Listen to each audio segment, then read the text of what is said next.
Nessa aula, vamos tratar da etapa de validação do ambiente. Aqui o foco não é implementar mais nada, mas verificar se o que você já implementou está funcionando. E agora você tem que comprovar isso. O primeiro ponto é a auditoria dos controles implementados. Não basta você ter definido os controles anteriormente, mas é necessário você verificar se eles estão sendo aplicados corretamente. Se existe, por exemplo, a política de backup, é necessário validar se o backup está sendo feito corretamente, está sendo realmente feito, a política conforme foi escrita, né? Conforme foi documentada. Bom, o ambiente ele tem que ser monitorado e acompanhado de forma contínua. A norma já determina isso no provimento 213. Então, o monitoramento envolve acompanhar o funcionamento de sistemas, redes e equipamentos. Então, tudo que envolve o trabalho de TI no seu cartório tem que ser monitorado por uma empresa de TI que presta esse serviço de forma contínua no seu cartório. Uma empresa, um profissional fixo de TI. Você não pode ter mais aquele profissional que é chamado de forma avulsa para resolver um problema que aconteceu naquele momento.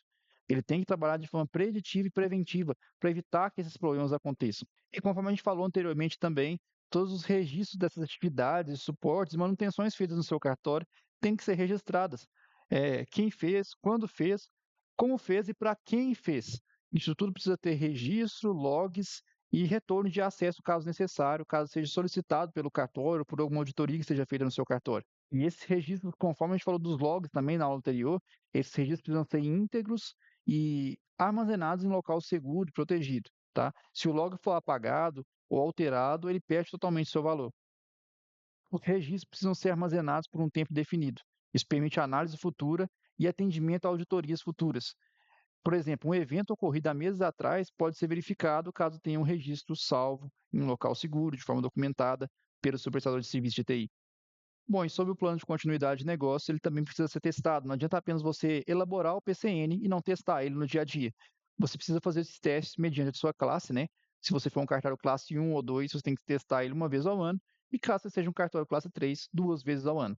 Isso envolve todos os pontos do seu PCN, backup, redundância de servidores e tudo que estiver relacionado no seu PCN tem que ser simulado e testado mediante a sua classe, né? Se você for classe 1 ou 2, uma vez ao ano, e classe 3, duas vezes ao ano. Ou seja, você tem que testar tudo que você fez e comprovar que isso realmente funciona. Também envolve a recuperação de sistemas, tá? Não somente dos backups. Você tem que restaurar uma vez por ano, caso você for um classe 1 ou 2, e uma vez a cada 6 meses, caso você for um cartório classe 3. Tá? O plano de recuperação de desastre, que é o PRD, né? Então você tem que respeitar, durante esses testes, aquele IRTO e IRPO. Caso o seu teste não seja feito com sucesso, você tem que verificar o que está ocorrendo para tentar resolver esse problema, para que no próximo teste você execute o mesmo com sucesso e se consiga atingir aí o prazo de RTO e RPO necessários mínimos, né? Ou seja, por exemplo, quando eu restaurar um servidor completo, ele tem que levar no máximo o prazo estipulado no RTO e no RPO. Outro ponto é a simulação de incidentes. O cartório tem que testar cenários de falha, seja uma parada de servidor, uma queda de sistema, uma falha de rede. Todos os cartórios têm que testar isso também uma vez por ano. Seja o classe 1, 2 ou 3, tem que fazer esse teste uma vez por ano e avaliar como foi o tempo de resposta, qual foi o planejamento, qual foi a execução, fazer uma avaliação geral e ver o que pode ser melhorado ou corrigido nesse processo. E toda a execução precisa gerar uma evidência. Isso inclui documentos, relatórios, registros, relatórios de teste de backup, relatório de auditoria ou registro de incidente, caso ocorra algum incidente. E os tipos de evidências aceitas são capturas de telas, relatórios gerados, atas de reunião, checklists preenchidos, e-mails, comunicações, certificados, dentre outros. São formas de vocês comprovarem e evidenciarem esses procedimentos executados no cartório. E os resultados precisam ser formalizados. Cada teste ou auditoria tem que garantir que tenha um relatório técnico, relatório tem que conter data, responsável, possíveis ajustes têm que ser feitos para poder melhorar esse procedimento. Então, sempre tem uma recomendação, né, um plano de ação para fazer cada procedimento. Isso tem que constar também no relatório que foi gerado, que também é uma exigência do provimento 213 no anexo 2. E não basta você testar isso tudo e ter as evidências, mas elas não serem organizadas. As evidências têm que ser organizadas e localizáveis. Por exemplo, você tem que fazer um teste de restauração de backup. Não adianta você pegar os prints do teste, os vídeos do teste, talvez, e anexar isso tudo no e-mail, mandar para o cliente e o cliente não salvar esse e-mail no local correto, não ter acesso a esse e-mail, ou que seja um arquivo, não salvar esse arquivo numa pasta que ele vai ter acesso futuramente, que esteja lá com data, com nome, com objetivo do teste, né, e tudo discriminado nesse arquivo, de forma que ele seja localizável. Então não adianta você só salvar, coloquei no HD externo, coloquei no meu servidor lá e não sei onde que está. Não, esse arquivo precisa ser organizado de forma correta para caso tenha uma auditoria ele seja de fácil acesso. E esses procedimentos também têm que ter uma rastreabilidade, identificar quem executou cada ação, cada atividade tem que estar vinculada a um responsável, saber quem realizou a alteração de sistema ou quem executou o procedimento é muito importante em caso de auditoria, para você comprovar que você testou, que você tinha os testes realizados regularmente, provar que isso realmente funcionava, porque caso ocorra algum problema grave, você tem exemplos de situações que isso foi testado antes e deu certo. Em alguns casos, a validação pode ser feita por terceiros. Isso inclui auditorias externas, independentes ou testes especializados. A classe 1, a auditoria externa é conforme a necessidade do órgão. A classe 2, a mesma coisa, e as duas não têm periodicidade mínima exigida. A classe 3 já possui uma auditoria obrigatória com realização de pentest ou avaliação equivalente a cada 2 anos. Ou seja, caso você for cartório classe 3 e tenha um sistema local no seu cartório, existe a exigência de que você faça um pentest, né, que é um teste de invasão, um teste de intrusão, né, que ele tem que ser obrigatoriamente feito por alguém externo ao cartório para avaliar a segurança da sua rede. Caso você tenha um sistema em nuvem, isso não é extremamente necessário. Pode ser feito, mas não é uma exigência. Tem também os testes de vulnerabilidades, né? O ambiente pode ser testado para identificação de falhas. Esse processo ele vai verificar vulnerabilidades que podem ser exploradas ou estão sendo exploradas, né? E a periodicidade mínima para cartórios de classe 3 são de 2 em 2 anos. O cartório classe 2 só tem uma recomendação para ser feito esse processo, mas não é uma exigência, né? E o cartório classe 1 não é obrigado a fazer isso, tá? Seria uma análise técnica para identificar falhas de segurança no seu cartório.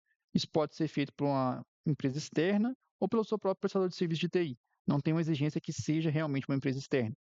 Os testes precisam seguir um cronograma. Então, a execução ela não pode ser eventual ou sem planejamento. Você tem que ter um ciclo de revisões estabelecidas previamente com o seu prestador de serviço de TI, com o responsável, com a empresa terceirizada que vai fazer esse serviço para você, de forma que ele seja feito todo ano na mesma época que ele foi feito no ano anterior. Então, você não pode ficar fazendo esse teste somente quando o seu TI estiver disponível para fazer. Não, ele tem que ser agendado previamente e feito sempre na mesma data para garantir a segurança e o planejamento de cada ciclo. Bom, e aqui eu listei algumas falhas comuns que podem ocorrer durante esse processo, tá? Que é a ausência de cronograma para poder fazer os testes, igual eu falei anteriormente, fazer quando acha que é o ideal fazer, fazer quando o técnico estiver disponível, e não na data agendada previamente.